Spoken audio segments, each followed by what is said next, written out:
కేసీఆర్కు పిలుపొచ్చిందండి. జూన్ 5న విచారణకు రమ్మని కాళేశ్వరం కమిషన్ నోటీసులు పంపించింది.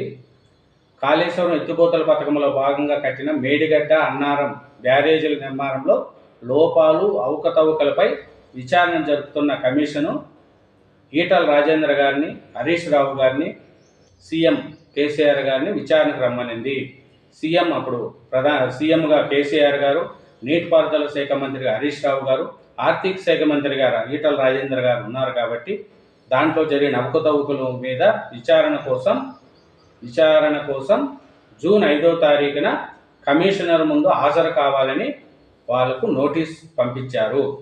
ఈ వ్యక్తిగతంగా రిజిస్టర్ పోస్టులో 3కి పంపించారండి.